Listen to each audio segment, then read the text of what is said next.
Harrison Blackwood, a titan of corporate cruelty, was on the verge of closing a $500 million coup at a high-stakes lunch, convinced the waitress wiping his wine was nothing more than part of the scenery. Little did he know, this invisible, desperate woman harbored the evening's most devastating secret, a flawless mastery of the one language that would unravel his treachery and bring his empire crashing down. In moments, the hushed deference of the Wall Street mansion would be broken by the phrase that would end the impunity of the powerful. Before we begin, let us know in the comments where you're watching from today. We love seeing how far these stories reach. And make sure to subscribe so you don't miss our next video. Now, back to the story. Enjoy. Powerful. The Wall Street mansion had been built in 1897 by a steel baron who believed money bought immortality. He was wrong. Now, more than a century later, the limestone edifice housed the kind of wealth that didn't need a name. It simply existed, absolute and untouchable. The Onyx Room, located on the 3rd floor, was where that wealth fed.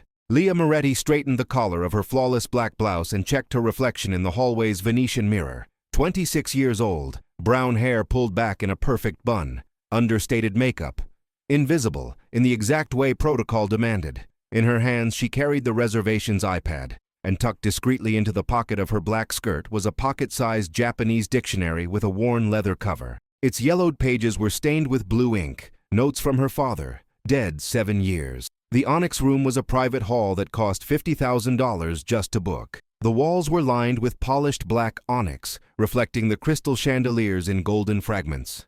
The central table, carved from dark mahogany, could seat 12, but today it would serve just 3. An American billionaire, a Japanese tycoon, and the translator who would broker a $500 million deal. Leah didn't belong in this world. She knew it. Everyone knew it. "Miss Moretti!" The sharp voice of Gerard, the club's manager, echoed down the hall. He watched her with critical eyes, scanning for imperfections that might warrant a reprimand. "Is the table ready?" "Yes, sir. Chilled San Pellegrino. Baccarat crystal glasses. The tasting menu prepared by Chef Laurent." Gerard gave a curt nod, but offered no approval. Approval was for members. Leah was staff, part of the scenery, like the velvet drapes or the white orchid arrangements that cost more than her monthly salary. She entered the Onyx Room at 6:47 p.m., 13 minutes before the reservation. The silence in the room was heavy, almost religious. Leah checked every detail, the silverware aligned with millimeter precision, the glasses positioned exactly 2 centimeters from the table's edge, the menu printed on Italian cotton paper. Perfection wasn't a goal. It was the only acceptable standard. Her phone vibrated in her pocket. A text from her Aunt Rosa, who was watching her mother while Leah worked double shifts. Hospital called. They need payment for the next treatment by Friday, $8,400. Without it, they'll suspend her chemo. Leah closed her eyes for 3 seconds, took a deep breath, then she deleted the message and put the phone away. There was no time for panic. There was no room for fear. She was 2 weeks away from completing her 6-month probationary period at the Onyx Club. If she survived until then, she'd get the retention bonus and the health plan upgrade that would cover 80% of her mother's medical costs. 2 weeks. 14 days, 336 hours. She just had to remain invisible for another 336 hours. Leah touched the dictionary in her pocket, an unconscious, almost superstitious gesture. Her father, a linguistics professor who taught at a community college in Queens, had spent 20 years studying Japanese. He died before he ever got to visit Tokyo, but he left Leah something more valuable than a plane ticket: complete fluency and a deep understanding of linguistic nuances that few professional translators possessed. Leah had never mentioned this skill in her interview for the Onyx Club. Hostesses didn't need to speak Japanese. Hostesses needed to smile politely, serve silently, and disappear when they were no longer needed. At 7 p.m. sharp, the door to the Onyx Room opened. Leah Moretti's invisibility was about to be tested in ways she could never have imagined. At 6:15 p.m., 6 hours before her shift at the Onyx Club, Leah had been in a public hospital in the Bronx that smelled of cheap disinfectant and quiet desperation. Her mother, Elena Moretti, lay in a bed in the oncology ward, the same bed she'd occupied for 4 months, ever since the stage 3 ovarian cancer was diagnosed. "You're working too hard, mia figlia," Elena had murmured, her voice weak but stubborn. At 52, she looked 70. Chemo had stolen her hair, her weight, and the vitality that once defined her. But it hadn't stolen her stubbornness. "You don't have to do this for me." "Mom, don't start," Leah had replied, adjusting the thin blanket over Elena's frail shoulders. "We'll talk about this after the treatment." "There is no after if you work yourself to death to pay for it." Leah hadn't answered. What could she say? The truth was unbearable. Her mother was dying because they didn't have enough money to keep her alive. The medical debt had already surpassed $120,000. The apartment where she'd grown up, a small two-bedroom in Queens that her father had bought with a lifetime of savings, had been sold 2 years ago to pay for the first rounds of treatment. It wasn't her mother's fault. It was Harrison Blackwood's fault. 7 years ago, Elena Moretti had invested the family's life savings, $93,000, in a guaranteed opportunity, promoted by a venture capital firm connected to Blackwood's social circle. The investment promised 20% annual returns. The prospectus looked legitimate. The lawyers seemed trustworthy. Within 18 months, the firm went bankrupt. The founders vanished. The investors lost everything. Elena later discovered, too late, that the guaranteed investment was a disguised Ponzi scheme. Blackwood was never prosecuted. None of the executives were arrested. The legal documents were so complex and intentionally convoluted that the victims couldn't prove intentional fraud. Elena never recovered. The stress of the financial loss, combined with years of double shifts as a nurse to rebuild her savings, had shattered her health. When the cancer was diagnosed, doctors said the chronic stress had likely accelerated the disease's progression. Leah carried that truth like a stone in her chest. Harrison Blackwood had stolen her family's future. And tonight, he would be dining in the most exclusive room in New York, just 10 feet from where Leah would be pouring imported mineral water into crystal glasses that cost more than her mother's monthly chemo treatment. The text from her Aunt Rosa had arrived at 6:52 p.m., 8 minutes before the Onyx Room guests were due. Hospital called. They need payment for the next treatment by Friday, $8,400. Without it, they'll suspend her chemo. Friday, 3 days. Leah had exactly $240 in her bank account. Her next paycheck wouldn't be deposited until the following Monday. Too late. She could ask Gerard for an advance, but that would mean revealing her desperate situation. Gerard despised employees with personal problems. Vulnerability was weakness. Weakness was grounds for dismissal. Leah put her phone away, smoothed her black skirt, and entered the Onyx Room with a perfectly calibrated professional smile. She had no choice. She needed this job. She needed that bonus. She needed to remain invisible for another 336 hours, no matter what happened in that room tonight. Harrison Blackwood strode into the Onyx Room like a man who owned not just wealth, but the absolute certainty that the world existed to serve him. Tall, broad-shouldered, with perfectly cut silver hair, he wore a $17,000 Tom Ford suit with the casualness of a man in pajamas. His face was handsome in a calculated, angular way, carved by decades of unshakable confidence and zero consequences. "Miss," he said, walking past Leah without a glance. "Champagne, the Krug Clos d'Ambonnet, chilled." Leah inclined her head. "Yes, sir." He didn't wait for the reply. To Harrison Blackwood, staff were automated extensions of his will. No confirmation was needed. No thanks were required. 2 minutes later, Hiroshi Takamura entered. He was Blackwood's opposite in every way that mattered. Short, slender, dressed in a discreet charcoal gray suit, Takamura moved with the careful precision of someone who understood that every gesture had meaning. He was 58, with a full head of black hair and eyes that seemed to assess everything without judgment. "Good evening," Takamura said politely to Leah, giving a slight nod. "Good evening, sir. May I offer you something to drink?" "Water, please." Still, Leah noticed the difference immediately. Takamura had seen her, not as furniture, as a person. The third man entered on Takamura's heels. Koji Yamada was in his early 30s, with a round face, thin-rimmed glasses, and a permanent smile that didn't reach his eyes. He carried a black leather briefcase. "Mr. Takamura," Koji said, his voice slick with professional deference. "This is the private room. Very impressive, is it not?" Takamura nodded but didn't smile. He seemed uncomfortable, not with the setting, but with something more subtle, something Leah couldn't yet place. Blackwood gestured to the head of the table. "Takamura-san, have a seat here. Koji, you next to him. Let's keep this simple and direct." Simple. Direct. Leah recognized the tone. It was the voice predators used before they struck. She served the champagne to Blackwood. He didn't even look at her. She served the water to Takamura. He murmured, "Thank you." She served premium sake to Koji. He gave a distracted nod, already engrossed in the conversation Blackwood had initiated. "I'm excited about this partnership," Blackwood said, smiling. His teeth were too white. $500 million. A landmark merger. Your medical technology division combined with my distribution infrastructure will be unstoppable. Koji relayed the sentiment to Takamura, who listened and nodded politely, but his eyes remained wary. Leah positioned herself by the built-in bar, 10 feet from the table. Invisible, silent, perfectly trained to disappear. But she was listening, and something in Koji's explanation was wrong. Dinner began with Normandy oysters served over sculpted ice. Blackwood ate with mechanical efficiency, talking between bites about operational synergies and maximizing shareholder value. Takamura ate slowly, listening more than he spoke. Koji translated every sentence with an oily smile, his hands gesturing excessively. Leah served in silence.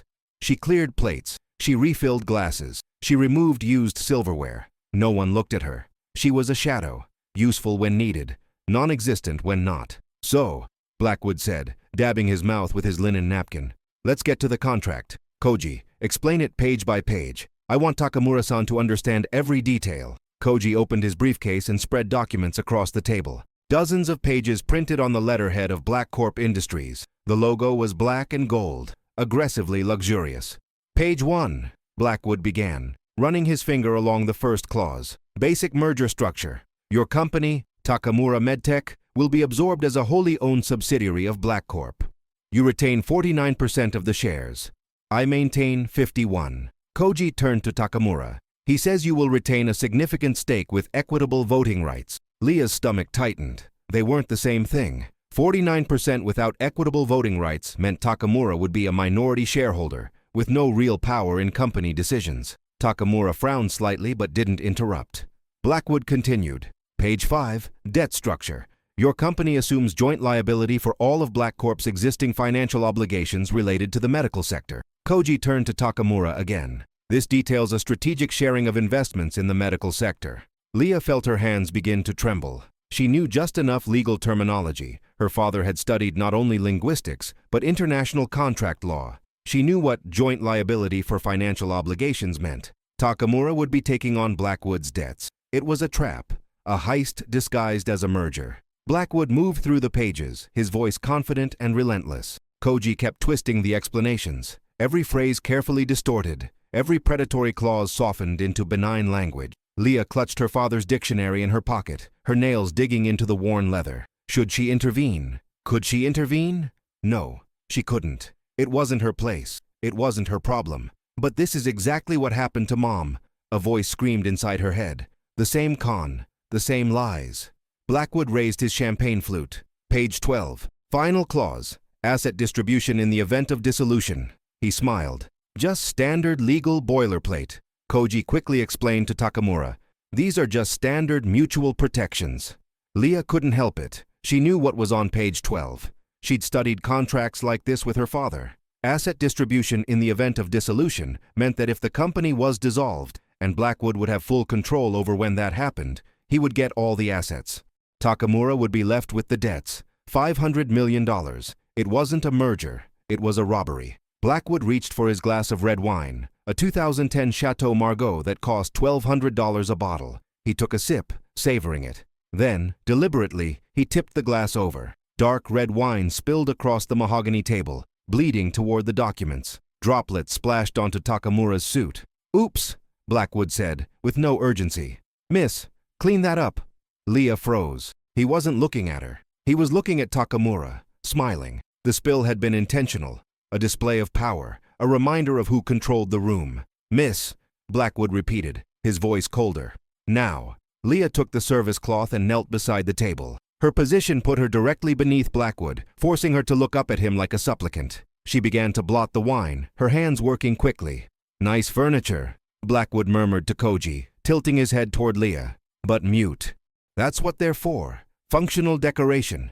Koji laughed. Takamura did not. He looked down at Leah with something approaching embarrassment. Leah kept cleaning, her face burning with humiliation. She was invisible. She was furniture. She was nothing. And then she heard Koji say to Takamura, "He says the terms of the contract are completely fair and transparent. No hidden clauses." Leah looked up. Koji was lying, deliberately, brazenly. And Takamura, trusting his translator, was about to sign away his own destruction. Leah finished cleaning the wine and stood, holding the red-stained cloth. Her hands were steady. Her face remained neutral. But inside her chest, her heart was beating with a violence that threatened to split her in two. She knew the truth. She understood every word Koji was twisting. She knew Takamura was being conned. She knew he was about to lose $500 million and his entire company. She knew, and that knowledge was an unbearable weight. Leah returned to her post by the bar, placing the soiled cloth on a tray. Her eyes fixed on the wall clock. 7:37 p.m. The dinner would last another 40 minutes, maybe an hour. After that, the contract would be signed. "You have to speak," an inner voice screamed. "You have to tell the truth." "You can't," another voice answered, cold and brutal. "If you speak, Gerard will fire you on the spot. You'll lose the job. You'll lose the health insurance.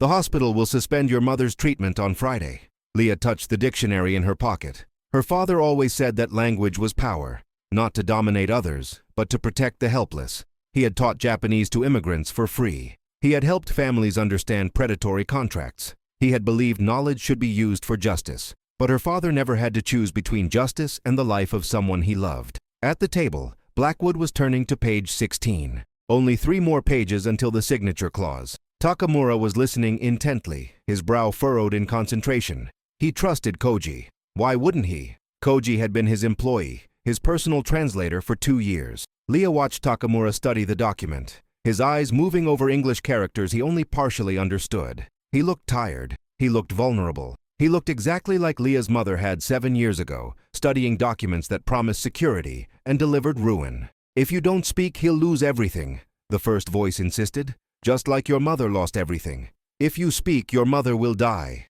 the second voice countered. 3 days. You have 3 days to get $8,400. If you lose this job, there won't be time. Leah closed her eyes, took a deep breath. She tried to calculate if there was any solution where she could save Takamura and still keep her job. There wasn't. Gerard had been clear. Hostesses who create drama or exceed their function were fired immediately. Intervening in member business would be considered the most egregious violation possible. At the table, Blackwood pushed a Mont Blanc pen toward Takamura. "Page 20, Blackwood said, smiling. "The signature line. Let's make history together, Takamura-san." Koji's voice was bright and false as he told Takamura, "A historic partnership awaits." Takamura picked up the pen. And Leah Moretti, invisible and silent, had to make the most impossible choice of her life. Save a stranger and condemn her mother, or remain silent and become an accomplice to the very same injustice that had destroyed her family. The clock read 7:43 p.m. She had seconds to decide. Takamura held the Mont Blanc pen as if it were a weapon, hesitant, aware of its weight, conscious that what he was about to do was irreversible. The gold nib hovered an inch above the signature line on page 20. $500 million, the future of his company, the legacy of 30 years of work. Harrison Blackwood watched with the patience of a predator who already knows its prey is cornered. He said nothing. He didn't have to. The silence did the work for him. Heavy, expectant, inevitable. Koji Yamada adjusted his glasses and leaned forward slightly, his professional smile plastered on his face. "Mr. Takamura," he said, his voice smooth as silk, "this is an extraordinary opportunity. BlackCorp has the global infrastructure Takamura MedTech needs. Mr. Blackwood is a visionary leader. This contract protects your interests completely." Leah watched from her post by the bar, 10 feet away. Her hands gripped an empty tray so tightly her knuckles turned white. She could see it all with brutal clarity. The lie in Koji's mouth, the naive trust in Takamura's eyes, the predatory satisfaction on Blackwood's face. She could hear her father's voice in her memory, as clear as if he were standing beside her. "Leah, language isn't just communication. It's responsibility. When you understand words that others don't, you carry the burden of protecting those who are vulnerable. Always." Her father had died believing that. He had died poor, but with his integrity intact. And now Leah was about to betray everything he had taught her. But he never had to choose between integrity and the life of someone he loved, Leah thought, bitterness rising in her throat. He never had to hold his mother while she threw up blood from chemo. He never had to decide if a principle was worth more than oxygen. At the table, Takamura lowered the pen. The nib touched the paper, and Leah felt something inside her break, not violently, but with a terrible clarity. It was the same feeling she'd had when her father died, when the doctor said there was nothing more they could do. It was the feeling of realizing the world wasn't fair, that good intentions didn't save lives, that sometimes you had to choose between 2 impossible futures. But there was a difference. When her father died, Leah had no choice. When her mother got sick, Leah had no choice. When the investment was stolen, Leah had no choice. Here, now, in this room of black onyx and golden crystal, Leah had a choice. She could remain invisible. She could let the injustice happen. She could protect her mother and live with the knowledge that she had allowed another Harrison Blackwood to destroy another innocent family. Or she could speak. Leah took a deep breath. Her lungs burned as if she were breathing fire. She slipped her hand into her skirt pocket and pulled out her father's Japanese dictionary. The worn leather felt warm against her palm. The yellowed pages held notes in blue ink, kanji characters written in the careful script of a man who believed knowledge was sacred. He had given her this dictionary 3 weeks before he died. "Use it when you need courage," he'd said, smiling faintly from his hospital bed. "The words of our ancestors are powerful. They remind us that we are bigger than our fears." Leah held the dictionary in both hands, as if it were an anchor, as if it were the last connection to a man who believed doing the right thing was always worth it, even when it cost you everything. "Father," she thought, "you were wrong. Doing the right thing can cost someone's life, but not doing the right thing kills something worse. It kills who you are." At the table, Takamura began to sign. The capital T appeared on the paper, elegant and irreversible, and Leah Moretti made her decision. She didn't know how she would get the $8,400. She didn't know if her mother would survive without the treatment. She didn't know if she would have the courage to live with the consequences of what she was about to do. But she knew one thing with absolute certainty. She couldn't live with herself if she stayed silent. Leah slipped the dictionary back into her pocket, smoothed her black skirt, and took the first step toward the table. Her heart was beating so hard she could hear it in her ears. A war drum, an emergency alarm, a silent scream of absolute panic. Gerard, the manager, was watching her from the hallway through the half-open glass door. His eyes narrowed instantly. Hostesses did not approach the tables unless summoned. Hostesses did not interrupt business. Hostesses did not exist beyond their designated function. Leah took the second step, then the third. Blackwood noticed her first. He looked up, annoyed. "What do you want?" His voice was sharp, impatient. Leah didn't answer. She kept walking, each step a conscious choice, each movement a betrayal of the survival instinct screaming at her to stop. Koji frowned, confused. Takamura looked up, the pen still in his hand, his name half-written. Leah stopped a foot from the table. She could see the documents spread out, pages and pages of dense and deliberately obscure legal clauses, the carefully constructed trap Blackwood had laid. She could see Takamura's face, tired, trusting, completely unaware he was being robbed. She could see Koji, his smile beginning to falter, his eyes showing the first flicker of panic. And she could see Blackwood, his expression shifting from irritation to something more dangerous. He knew insubordination when he saw it, and he did not tolerate insubordination. Leah opened her mouth. Her throat was dry, her hands were shaking, but her voice, when it finally emerged, was steady, clear, unwavering. She looked directly into the Japanese tycoon's eyes. "Mr. Takamura, please, do not sign this contract. Your interpreter is lying to you." The world stopped. For 3 endless seconds, no one moved. For 3 seconds, the Onyx Room became a frozen tableau, a stage play suspended in the moment before chaos. Hiroshi Takamura stared at Leah with wide eyes, the Mont Blanc pen paralyzed in mid-air. His mouth opened slightly, processing the impossible fact that the silent hostess, the invisible woman who had poured water and cleared plates, was speaking with such knowledge and authority. Koji Yamada went pale. The color drained from his face so quickly, it looked like someone had pulled a shade. His professional smile crumbled, replaced by raw, undisguised panic. Harrison Blackwood understood the transgression perfectly. A staff member had interrupted his deal. A hostess had violated the most sacred protocol of the Onyx Club. His hand clenched into a fist on the table, knuckles turning white. "What the hell do you think you're doing?" Blackwood growled, his voice low and dangerous. He didn't shout. Men like Harrison Blackwood didn't need to shout. Authority radiated from him like heat, invisible, but lethal. Leah didn't look at him. She kept her eyes locked on Takamura, ignoring Blackwood completely. It was a violation of social hierarchy so profound it was almost obscene. Staff did not ignore billionaires. Staff did not exist on the same plane of reality as men like Harrison Blackwood. But Leah was past the point of no return. There was no going back, no apology, no retreat. "Mr. Takamura," she continued, her voice gathering strength. "My name is Leah Moretti. My father was a professor of linguistics for 20 years.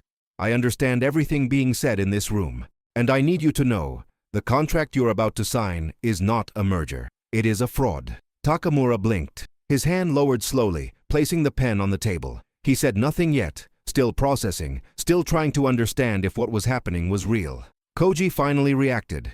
He shot to his feet, knocking his chair backward. "Mr. Takamura," he said quickly, his voice high-pitched and desperate. "This woman is obviously confused. She has no authority to speak on legal matters. Please, ignore—" "He's being paid by Blackwood," Leah interrupted, cutting Koji off with surgical precision. She kept her tone calm, professional, unshakable. "Koji is intentionally misrepresenting the contract. He is omitting clauses that transfer all of BlackCorp's debts to your company. He is misrepresenting the terms of shareholder control. He is lying about the asset dissolution structure." Leah's voice echoed in the onyx room like a hammer against glass. Each word was a blow against the carefully constructed lie Koji had woven. Blackwood stood. His chair scraped against the marble floor with a harsh, violent sound. "Enough!" His voice was like ice, cold, sharp, utterly commanding. He turned toward the door, where Gerard was now fully visible, watching the scene with growing horror. "Gerard!" Blackwood thundered. "Remove this employee at once. Call security. I want her escorted from the building now." Gerard rushed into the room, his face red with anger and embarrassment. "Miss Moretti, you are fired. Get out of this room immediately, or—" "Wait!" The voice was quiet, but absolute. Everyone looked at Takamura. The Japanese tycoon had risen to his feet. He was not a tall man, maybe 5'5", but there was something in the way he held himself that commanded respect. His eyes, once tired and trusting, were now sharp and cold as blades. "Koji," Takamura said, his voice low and controlled. "This young woman is saying you lied about the contract. Is this true?" Koji laughed, a nervous, brittle sound like breaking glass. "Mr. Takamura, this is absurd. I have served your company loyally for 2 years. This woman is just a waitress. She has no credentials. She has no—" "Page 5, Leah said, snatching one of the documents from the table before Gerard could reach her. She pointed to a specific clause. "Right here. It says, Takamura Medtech agrees to assume joint and several liability for all existing financial obligations of BlackCorp. You told him that meant a strategic sharing of investments. Those are not the same thing." Takamura took the document from Leah's hand. His eyes scanned the English clause. He read slowly. His legal English was limited, but he understood enough. Enough to see that Leah was telling the truth. "Koji," Takamura repeated, his voice now dangerously calm. "Explain this clause. Exactly as it is written, word for word." Koji opened his mouth, closed it, opened it again. No sound came out. His face had gone from pale to gray. Blackwood realized he was losing control. He strode toward Leah, his physical presence intimidating and aggressive. "You have no idea the mistake you've just made," he hissed. "I will destroy you. I will sue you for defamation. I will make sure you never work in New York City again. I will—" "Page 12, Leah continued, ignoring Blackwood completely, her voice rising in volume and confidence. She picked up another document. The Asset Dissolution Clause. It says that in the event of the merged company's dissolution, BlackCorp retains all tangible and intangible assets, including intellectual property. Takamura Medtech retains only the liabilities." She looked directly at Takamura. "You told him that meant standard mutual protections." Takamura closed his eyes. When he opened them again, there was something new there. Not anger, but a deep and wounded disappointment. He turned to Koji with the expression of a man who has just discovered he's been betrayed by someone he trusted completely. "How much?" Takamura asked, his voice barely a whisper. "How much did he pay you?" Koji didn't answer. He just stared at the floor, defeated. Takamura turned to Blackwood. His voice was firm. "Mr. Blackwood, this meeting is over. The meeting is over." Blackwood didn't move. He stared at Takamura as if the Japanese tycoon had just committed an unforgivable offense. "You're making a mistake," Blackwood said, his voice cold steel. "This is an opportunity you will never get again." "Good," Takamura replied simply. He then turned to Leah. Their eyes met, hers, terrified and still processing what she had just done. His, grateful and respectful in a way that made her want to cry. "Thank you," Takamura said. "You saved my company. You saved my future. How can I ever repay you?" Leah opened her mouth, but she couldn't speak. The adrenaline that had sustained her for the last 3 minutes was beginning to fade, leaving her shaking violently. She'd done it. She had actually done it. She had destroyed her career, lost her job, and condemned her mother to— "Miss Moretti," Gerard's voice was hard as concrete. "You're fired. Hand over your badge and leave the building immediately. Security will escort you." Leah nodded numbly. Of course. Of course she was fired. What did she expect? She had chosen integrity, And integrity, as always, had a price she couldn't afford. She turned to leave, her legs trembling, her vision blurring with tears she refused to shed in front of them. But before she could take a step, Takamura spoke again. "Wait." Leah stopped. "Wait," Takamura repeated, his voice cutting through the tense air of the onyx room like a blade. He looked directly at Gerard, who had stopped halfway between the door and Leah, his hand outstretched to take her badge. Harrison Blackwood felt control of the situation slipping through his fingers like wet sand. For 3 decades, he had built his empire on one simple premise. He controlled the rooms he entered. He controlled the conversations. He controlled the outcomes. Staff did not speak unless spoken to. Deals were signed because he willed them to be. The world bent to his will because he had money, power, and the absolute certainty of never facing consequences. But now, a hostess, a goddamn waitress, had just cratered a $500 million deal with a few simple sentences, and Blackwood would not stand for it. "Takamura," Blackwood said, his voice taking on the patronizing, condescending tone he used when he needed to reassert control. "You are clearly upset by this disruption. I understand. But you have to understand that this woman has no credentials, no authority, and obviously has no idea what she's talking about. She's trying to sabotage our partnership for reasons only she knows. Perhaps she's mentally unstable. Perhaps she has some personal agenda. Either way, I am not mentally unstable," Leah cut in, her voice trembling but firm. She knew she shouldn't have spoken, knew every word out of her mouth dug her professional grave deeper. But after everything she'd just risked, she would not let Blackwood dismiss her as crazy. "And I don't have an agenda.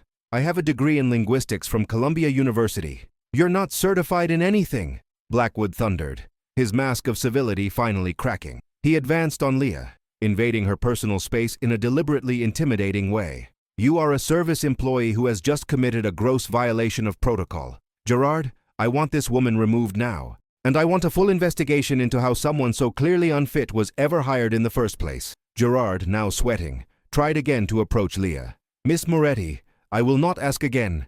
"Mr. Gerard." Takamura's voice wasn't loud, but it had steel in it. The Japanese tycoon remained standing by the table, his eyes moving between Blackwood, Gerard, and Leah with an analytical intensity that hadn't been there before. He had changed, from a tired, trusting businessman to something far more dangerous.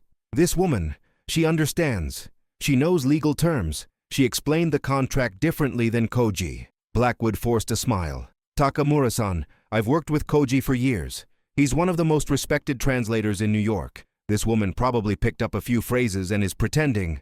"I am not pretending," Leah said, turning to face Blackwood directly for the first time. Her eyes met his, and she saw something that surprised her. Fear, not panic. Blackwood was too controlled for panic, but a cold recognition that he was losing. "And you know it. You know exactly what's in that contract, because you wrote it to steal from Mr. Takamura, the same way your company stole from my family 7 years ago." The onyx room went utterly silent. Blackwood blinked. "Excuse me?" "My mother, Elena Moretti," Leah continued, her voice gaining strength with every word, "invested $93,000 in a venture capital fund promoted by your network of partners in 2018. Paradigm Ventures. The prospectus promised guaranteed returns. 18 months later, the firm went bankrupt, and the founders disappeared. The legal documents were so complex the victims couldn't prove fraud. My mother lost everything. The stress destroyed her. She developed cancer. And now she's dying because we don't have the money to pay for the treatment that could save her." Leah's voice broke on the last word, but she forced herself to go on. "So yes, Mr. Blackwood, I have an agenda. My agenda is to stop you from doing to someone else what you did to my family." Blackwood stared at her for a long moment. Then he laughed, a short, humorless bark. "Paradigm Ventures has nothing to do with BlackCorp. I've never heard of the firm. And even if I had, investments carry risk. Your mother signed the papers. She assumed responsibility. That's not my problem." "Not my problem," Leah repeated, her voice bitter. "That's what men like you always say. It's never your problem. There are never any consequences. You steal, you lie, you destroy lives, and then you blame the victims for trusting you." Koji, who had been silent through the entire exchange, finally spoke. His voice was desperate, almost pleading. "Mr. Takamura, please. I have been your loyal employee for 2 years. This woman is trying to drive a wedge between us. She is planting seeds of doubt where none should exist. The contract is legitimate. Mr. Blackwood is respected." "Koji," Takamura said calmly, turning to face him. How much money did Mr. Blackwood pay you? Koji opened his mouth, closed it. His eyes darted around, looking for an escape that wasn't there. I don't... Mr. Takamura, I would never... How much? Takamura repeated. This is ridiculous. Blackwood cut in, his voice sharp. Koji wasn't paid anything. This woman is making desperate accusations because she knows she's about to be sued for defamation. Takamura, you're a smart businessman. Are you really going to let one disgruntled employee destroy a historic partnership? Takamura didn't answer immediately. He walked slowly around the table, his fingers brushing the pages of the contract spread across the dark mahogany. When he finally spoke, it was to Leah. You said you can read this contract. Can you prove that Koji lied? Leah nodded, her heart hammering so hard she could feel the pulse in her neck. Yes, sir. Page by page if you need me to. Then show me, Takamura said simply. Blackwood took a step forward, his hand slapping the table hard enough to make the crystal glasses tremble. Enough. This meeting is over. Koji, get the documents. We're leaving. No. Takamura's voice was quiet, but absolute. We are not leaving. Not until I understand exactly what I was about to sign. Blackwood stared at him with an expression that was part disbelief, part pure rage. You're really doing this? You're actually choosing to believe a waitress over me? I am choosing to understand the truth, Takamura replied. And if you are honest, you will have no problem letting her explain. For 3 seconds, Blackwood looked like he was going to explode. His hands clenched into fists. His jaw tightened so hard the muscles jumped. He glanced at Gerard, who remained frozen near the door, completely at a loss. Then Blackwood forced a smile, cold, calculated, and utterly lethal. Very well, he said calmly. If you insist on wasting time with this performance, then by all means. But when she fails to prove any of her ludicrous accusations, I expect a formal apology. And I expect her to be prosecuted for criminal slander. He sat back down, crossed his arms, and glared at Leah with the confidence of a man who knew he had enough lawyers to crush any threat. Leah swallowed hard. Her hands were shaking violently now. She pulled her father's dictionary from her pocket, more to anchor herself than out of need, and approached the table. Gerard started to protest. Mr. Takamura, I must insist that this irregularity... Mr. Gerard, Takamura cut him off. Please leave. Gerard's mouth fell open, stunned. Members were not questioned. Staff did not give orders. But Takamura wasn't just a member. He was one of the wealthiest men in Asia, with connections that made Gerard look insignificant. Gerard left, closing the door behind him with a definitive click. And Leah Moretti, with her hands shaking and her mother's future weighing on her shoulders, began to expose the fraud Harrison Blackwood had built. Leah picked up the first page of the contract with hands that wouldn't stop trembling. The paper was heavy. Expensive Italian cotton, the kind of material that screamed legitimacy and respectability. The Black Corp Industries logo was embossed at the top in black and gold, surrounded by dense, 10-point legal text. Page 1, Leah began, her voice steadier than she expected. She read aloud clearly, this merger agreement between Black Corp Industries, Inc., hereafter acquiring entity, and Takamura Medtech Holdings Limited, hereafter target entity. She looked at Koji. You describe these as primary partner and secondary partner. Koji nervously adjusted his glasses. They're not the same thing, Leah said calmly. Acquiring entity means the entity that is acquiring, taking over. Target entity means the target, the company being acquired. These terms establish a power hierarchy. Mr. Blackwood is not creating an equal partnership. He is buying Mr. Takamura's company. Takamura's frown deepened. He looked at Koji. Is this true? Koji didn't answer. He just stared at his hands. Blackwood scoffed. That's semantics. Every merger agreement uses that language. It means nothing. It means everything, Leah countered, turning to face him, because it sets the foundation for every predatory clause that follows. She returned to the contract. Section 1. 3. Upon completion of this merger, all operational control of target entity shall transfer to acquiring entity's executive board, with target entity's original leadership retaining advisory capacity only. She explained. This means that after the merger, Mr. Takamura will no longer have operational control of his own company. He will be just an advisor, with no real power in decision-making. She looked at Koji. You told him he would retain a significant leadership position with strategic influence. A lie, Leah said simply. Takamura closed his eyes. When he opened them, there was pain in them, not just anger at the betrayal, but the pain of recognizing he had been fooled by someone he trusted completely. Continue. he said to Leah. Leah turned to page 5, the page that had made her decide to intervene in the first place. Section 3. 2.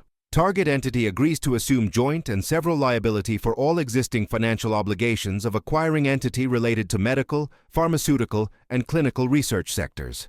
She paused, letting the weight of the words sink in, then explained, "This clause means Mr. Takamura's company will take responsibility for all of BlackCorp's existing debts in the medical sector. Joint and several liability means you will be fully responsible, not 50% responsible, but 100% responsible, for all of it." "How much?"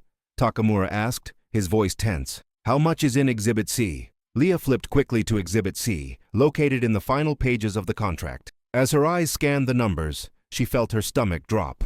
"According to Exhibit C," she said slowly, "BlackCorp has outstanding financial obligations in the medical sector totaling $1.2 billion.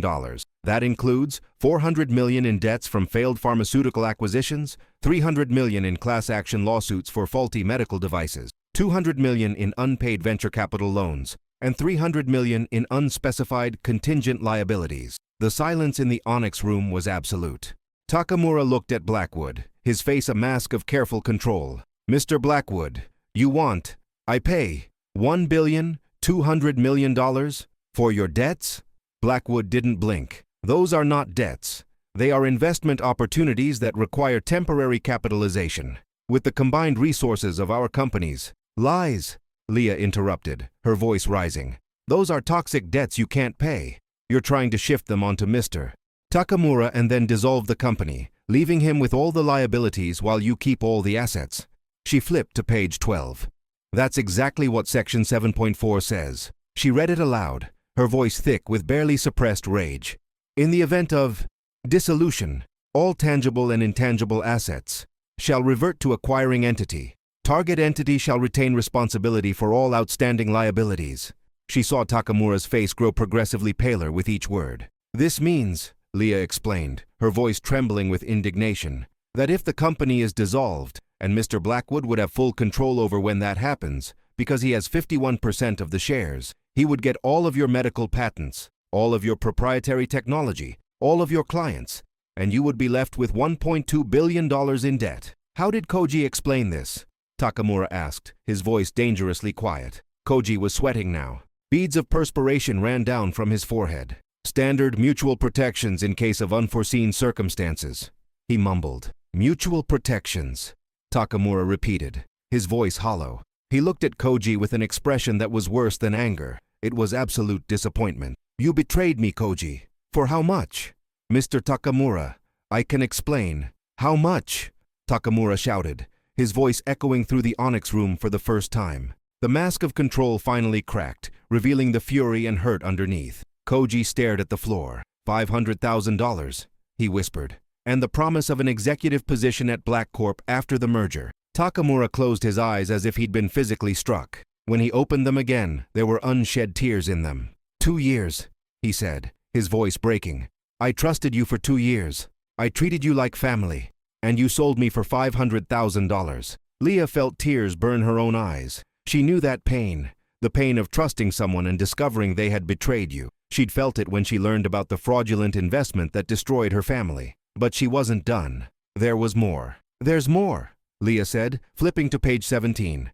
Section 9.1. Non-compete and confidentiality obligations. This section says that after the merger, Mr. Takamura cannot work for any company in the medical technology sector for 10 years. If the company is dissolved, and we know it will be, you will not only be left with the debts, you won't be able to rebuild. You will be effectively banned from your own industry for a decade. She added, her voice filled with disbelief. 10 years, Mr. Takamura. You are 58 years old. In 10 years, you'll be 68. Your career would be over. Takamura looked at the contract spread on the table as if it were a venomous snake. "All of this," he said. "All of this is a trap?" "Yes," Leah answered simply. Blackwood finally stood. His face was red now, not from embarrassment, but from pure rage. "You have no authority to interpret legal documents," he hissed at Leah. "You're not a lawyer. You don't understand the nuances of complex corporate contracts. You are twisting standard language to—" "I understand it perfectly," Leah cut him off, turning to face him. "My father didn't just teach language. He studied international contract law because he wanted to protect immigrants from predatory contracts. He taught me how to read clauses like these. He taught me to recognize when lawyers are using complex language to hide malicious intent. Her voice broke. And he taught me that men like you always count on your victims not understanding until it's too late. Your mother understood, Blackwood said coldly. She signed the documents. She took the risk. If she was stupid enough to… Leah didn't think. She just reacted. Her hand flew, and the slap connected with Blackwood's face with a sound that cracked like a gunshot in the Onyx room. For 3 seconds, no one breathed. Blackwood touched his cheek, his eyes wide with absolute shock. No one had struck him in 3 decades. No one dared. My mother, Leah said, her voice low and dangerous, is dying because you robbed her. And now you tried to do the same thing to Mr. Takamura. But this time, you're not getting away with it. She turned to Takamura. Don't sign that contract, sir. For the love of God, don't sign it. Takamura stared at her for a long moment. Then he picked up the Mont Blanc pen, the same one he had nearly used to sign away his destruction, and snapped it in half. Black ink splattered across his fingers like blood. We are finished here, Mr. Blackwood, Takamura said, his voice firm. And I will make sure everyone knows what you tried to do. Blackwood stood motionless for 3 seconds. Then he began to laugh, a low, hoarse, and utterly humorless laugh. You have no idea what you've just done, he said to both Leah and Takamura. You have no idea who I am. I will destroy you both. I will sue her for assault. I will sue you for breach of contract. I will ensure that… The door to the Onyx room swung open. 2 security guards entered, followed by Gerard, who looked as if he'd aged 10 years in the last 20 minutes. Mr. Blackwood, Gerard said, his voice trembling. I've received a call from the club's board of directors. They've asked that you leave the premises immediately. Blackwood stared at him. Excuse me? This room's conversation has been recorded, Gerard said, gesturing to a discreet camera in the corner, one Leah had never noticed. Standard security protocol for the Onyx room. The board has reviewed the footage. They are revoking your membership, Mr. Blackwood. Blackwood's face went white, and Leah Moretti, bleeding from a cut on her lip she hadn't realized she'd gotten when she slapped Blackwood, finally began to believe that maybe, just maybe, doing the right thing didn't always cost you everything. But as the guards escorted Blackwood and Koji out, as Takamura looked at her with gratitude and respect, Leah remembered the text from her aunt. Friday. 3 days. $8,400. She had saved a stranger. But she still didn't know if she could save her mother. Harrison Blackwood did not move right away. He stood in the center of the Onyx room, looking at the 2 security guards as if they were insects that had made the mistake of landing on his sleeve. His face was flushed, no longer with rage, but with something more dangerous. Public humiliation. You can't be serious, Blackwood said, his voice low and controlled in a way that made the guards take an instinctive step back. I am a founding member of this club. I contributed $2 million to this building's renovation. You really think you can throw me out because of a… Mr. Blackwood, Gerard interrupted, his voice shaky but firm. The board of directors was very clear. The security recording captured evidence of attempted contract fraud, bribery of a translator, and explicit threats against a guest and a staff member. The club cannot tolerate this behavior. Your membership is revoked, effective immediately, and your contribution fees will be reimbursed within 30 days. Blackwood turned slowly to face Gerard. Do you know who I am? Yes, sir. And that is precisely why the board acted so quickly. Gerard held his ground, though his hands were visibly trembling. The club has a reputation to protect. If news of what happened here tonight gets out, and it inevitably will, we need to be on record as having acted with integrity. Integrity, Blackwood repeated, the word tasting like poison in his mouth. He looked around the room, at Takamura, who watched him with a mixture of pity and revulsion, at Leah, who clutched her father's dictionary to her chest like a shield, at Koji, who had shrunk into his chair, defeated and exposed. Then Blackwood did something no one expected. He smiled. It was not a pleasant smile. It was the smile of a predator who had lost this battle, but was already calculating the next war. You really think this is over? Blackwood asked quietly. He looked directly at Leah. You struck me, in front of witnesses. That's assault. I will sue you for everything you don't have. And as for you, he turned to Takamura, breaking off negotiations like this will have consequences. I have connections in Tokyo. I have allies in the Japanese Ministry of Economy. You may have avoided this merger, but I will see to it that you never secure funding on American soil again. Takamura did not look intimidated. He rose slowly, straightening his suit jacket with deliberate movements. When he spoke, his English was clearer than it had been all night, as if his anger had burned away his linguistic hesitation. "Mr. Blackwood, I am not afraid of you. I have a recording too." He held up his smartphone, which had been lying discreetly on the table throughout the entire negotiation. The screen showed a timer, 47 minutes and 33 seconds of active recording. "Everything you said, everything Koji said, everything this brave woman proved, it's all recorded." Blackwood's smile faltered. "And I will send it to every business newspaper in America and Japan," Takamura continued, his voice gaining strength. "I will send it to the SEC. I will send it to the Federal Trade Commission. I will make sure everyone knows what kind of man you are." For 3 seconds, Blackwood looked like he might explode. His hands clenched into fists. His eyes narrowed. But then he forced his face back into a mask of civilized control. "Do whatever you want," he said coldly. "My lawyers will handle it. They always do." He took his coat from the back of the chair and walked toward the door, pausing only to look at Koji. "You're on your own. Don't come to me for legal protection." Koji turned even paler, if that was possible. The security guards escorted Blackwood from the Onyx room. His footsteps echoed down the marble hall, still arrogant, still confident, still believing that money and power would shield him from consequences. But this time, he was wrong. Because as Blackwood descended the club's central staircase, Gerard was already on the phone with the club's legal department, and Takamura was already sending the recording to his personal lawyer in Tokyo with instructions to share it with the proper authorities. And Leah Moretti, shaking with exhaustion and dissipating adrenaline, finally allowed herself to believe that maybe, just maybe, she had done more than just save a stranger. Maybe she had begun to avenge her family. But vengeance wouldn't pay the hospital bills. It wouldn't cure her mother. It wouldn't undo the fact that she was now unemployed, with $240 in her bank account and 3 days until the chemotherapy treatments were suspended. Leah had chosen integrity, and now she would have to live with the price. After Blackwood left, the Onyx room was utterly silent for nearly a full minute. It was the kind of silence that follows a storm, heavy with exhaustion, reverberating with the memory of recent violence. Leah remained standing by the table, her body trembling so violently she had to grip the back of a chair to stay upright. Her father's dictionary was pressed against her chest, its yellowed pages against her racing heart. She could feel the cut on her lower lip, an injury she'd sustained when she slapped Blackwood, pulsing with each beat. She had lost everything. Her job, her only source of income, the one thing keeping her mother alive. Gerard re-entered the Onyx room, his face still flushed, but his posture slightly more composed. He looked at Leah with a complex expression, part grudging respect, part institutional discomfort. "Miss Moretti," he began, his voice formal, "I must ask you to hand over your badge and gather your belongings from the staff locker room.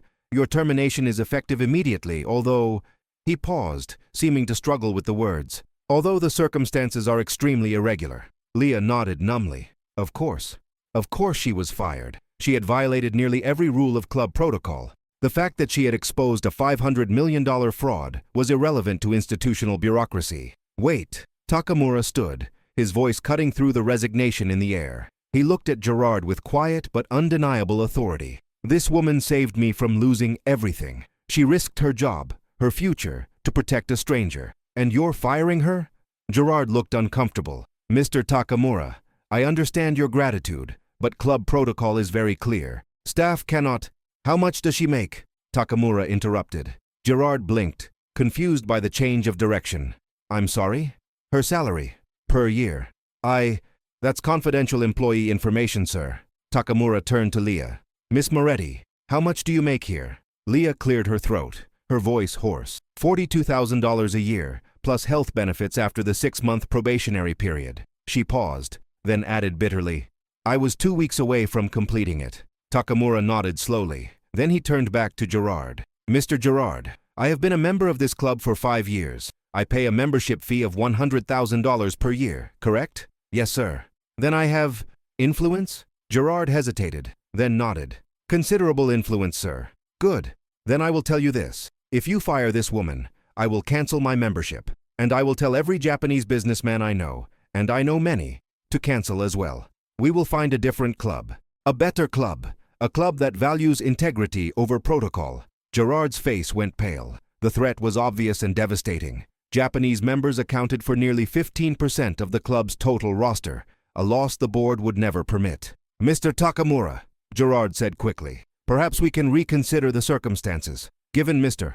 Blackwood's criminal behavior And given that Miss Moretti was acting to protect a valued member, perhaps a temporary suspension while we review. No, Takamura said firmly. He turned to Leah, his eyes gentle but serious. Miss Moretti, I do not want you to work here anymore. I want you to work for me. Leah blinked. I'm sorry? You speak perfect Japanese. You understand legal language. You have courage and integrity, rare things in the business world. Takamura took a step toward her, his body language respectful but determined. I need a translator I can trust. I need a consultant who understands American business culture and legal tricks. I need someone like you. Leah opened her mouth, but no sound came out. She was processing his words, trying to understand if she was hearing correctly. I will pay you $80,000 per year, Takamura continued, plus full health insurance, for you and your family, starting immediately. $80,000, full health insurance, for her and her family, for her and her mother.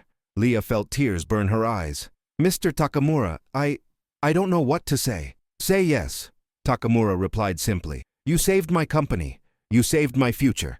Let me help save yours. Leah looked down at the dictionary in her hands, her father's last gift, the symbol of everything he had taught her about language, justice, and courage. She thought of her mother, lying in a hospital bed in the Bronx, waiting for a treatment Leah had no money to pay for. She thought of the risk she had taken, the impossible choice she had made, the certainty that she had destroyed her future to save a stranger. And then she realized her father had been right all along. Doing the right thing didn't always cost you everything. Sometimes, just sometimes, doing the right thing was exactly what opened the way to something better. Yes, Leah said, her voice breaking.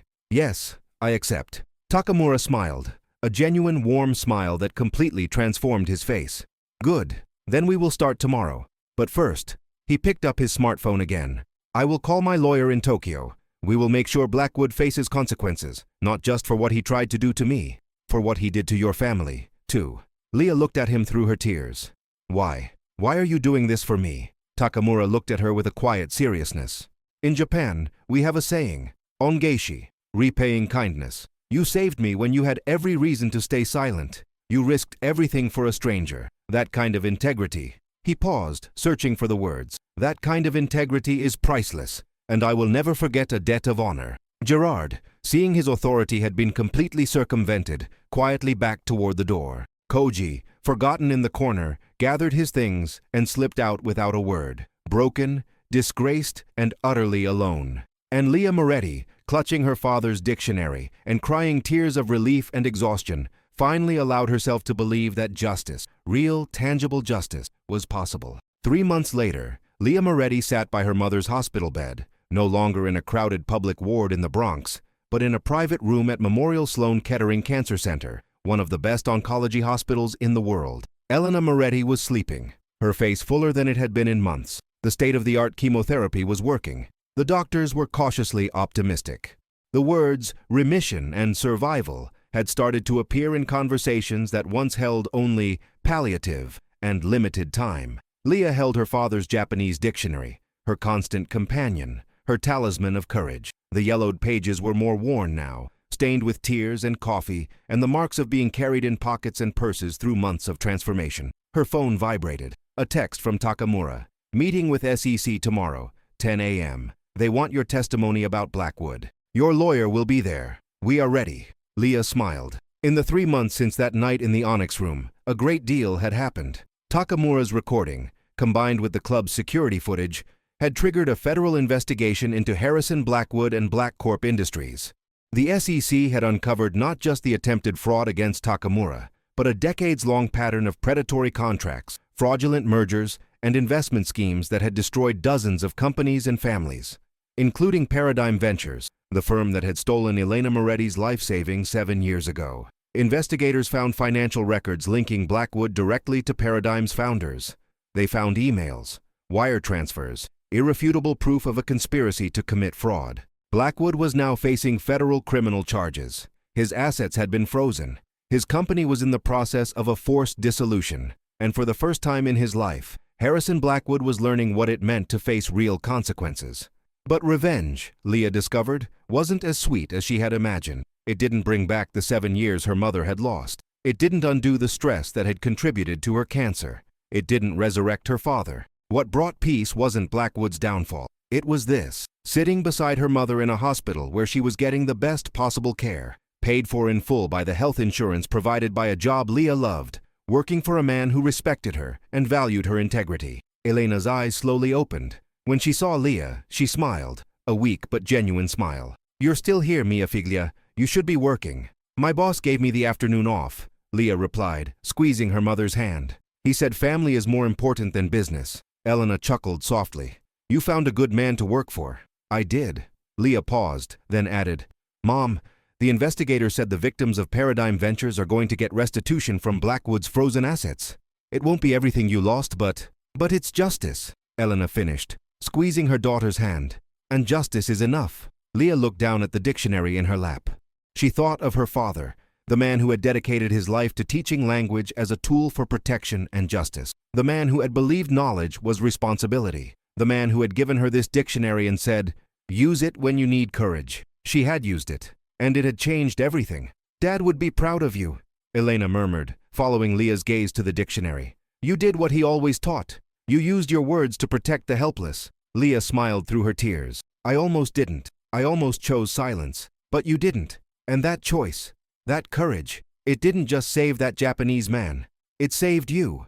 It saved me.